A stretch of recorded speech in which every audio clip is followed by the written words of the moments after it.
Imagine a world softened by compassion, a world where the harsh edges of daily struggles are smoothed by the balm of understanding and kindness. Now imagine harnessing this serene power, not just as an emotional luxury, but as a tactical tool in life's arsenal. In a world brimming with uncertainties from personal grief to global pandemics, compassion emerges not only as a soothing whisper, but as a roaring strategy to navigate through life's fiercest storms. Why consider compassion as a strategy? Because life isn't just a playground, it's an intricate maze, and each of us is navigating without a map. Compassion then becomes our North Star, guiding us through the labyrinth of human emotions and situations. What if I told you that compassion could be your superpower, transforming challenges into opportunities and conflicts into collaborations? This isn't just feel-good rhetoric, it's a practical approach to living a richer, more connected life.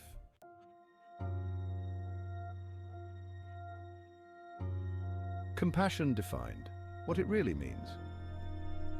Compassion is often tossed around like a beach ball at a summer concert, but what does it really mean?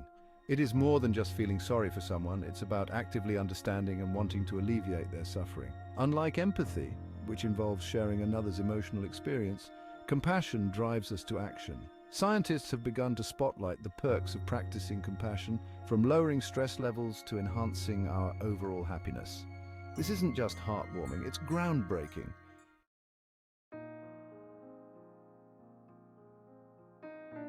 Historical perspectives on compassion. From Buddha to Florence Nightingale, history is peppered with figures whose compassion changed the world.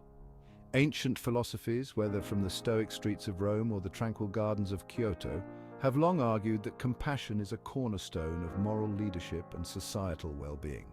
As history unfolded, the value placed on compassion has seesawed, influenced by cultural, social, and economic tides. Yet its enduring presence in discourse suggests a universal truth: compassion is timeless.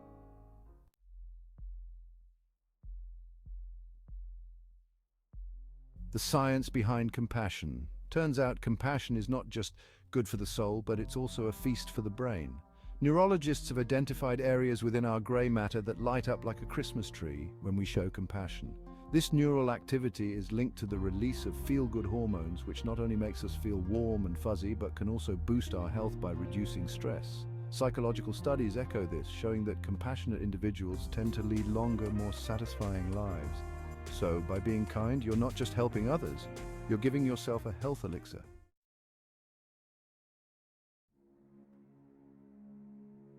Imagine treating yourself with the same kindness you offer to a dear friend. This is the essence of self-compassion. By being kind to ourselves, especially during failures or tough times, we can navigate life's ups and downs with greater ease. Techniques like mindfulness and self-kindness can be transformative, as seen in numerous case studies where individuals overcome depression and anxiety through self-compassion practices. It's not selfish, it's essential.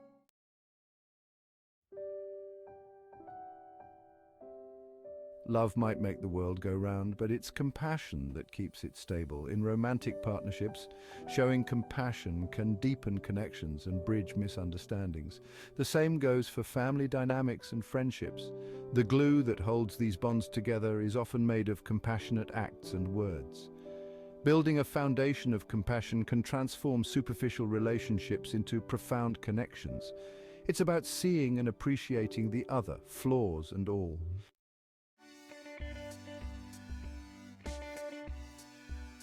Gone are the days when offices were battlegrounds for survival of the fittest. Today, progressive companies champion compassion as a key ingredient for innovation and productivity.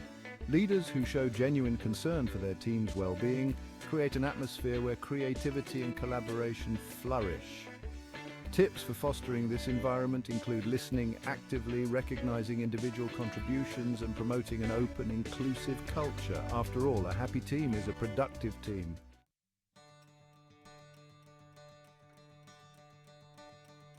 From preschool to PhD programs, education is an ideal setting for compassion to take root. Studies show that when educators approach teaching with compassion, students are more engaged, perform better, and exhibit fewer behavioral problems. Incorporating compassionate practices like empathy exercises or group collaborations can make classrooms not just places of learning, but nurturing environments that prepare students for the emotional complexities of the real world.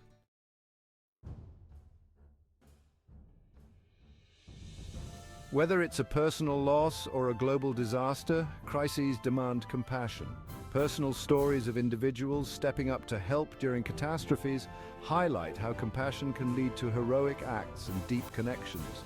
On a global scale, when countries respond to disasters with aid and support, we see the power of collective compassion in action. These moments remind us that at our core, humanity is deeply connected by the threads of compassion.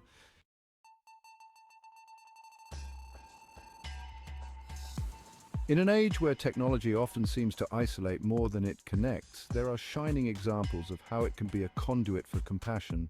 Apps that allow people to support each other emotionally, or platforms that facilitate charitable actions, show that technology, when wielded with care, can expand the reach of compassion exponentially. It's about using our digital tools to build bridges, not barriers.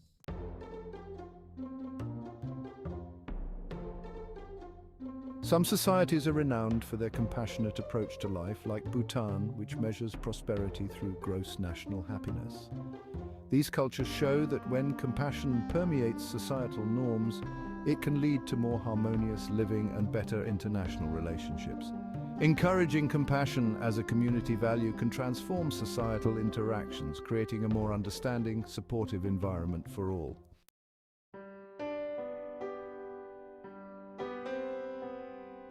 Being compassionate isn't always easy. It requires emotional resilience and can sometimes lead to compassion fatigue, especially in caregiving professions. Recognizing these challenges is the first step in overcoming them. Practical strategies like setting emotional boundaries and practicing self-care can help maintain a balance and ensure that our capacity for compassion does not lead to burnout.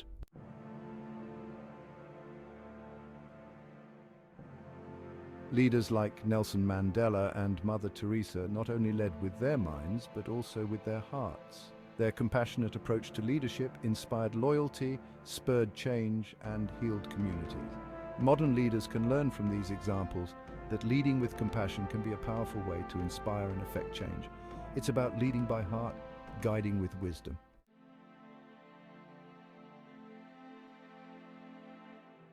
As we look to the future, the role of compassion in society seems set to grow, with global challenges increasing from climate change to widening social disparities. Fostering compassion could be key to finding sustainable solutions.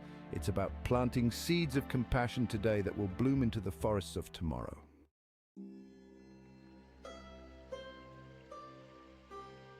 In wrapping up, remember that every act of compassion, no matter how small, reverberates across the corridors of human experience. It enriches the giver and the receiver, creating ripples that expand endlessly.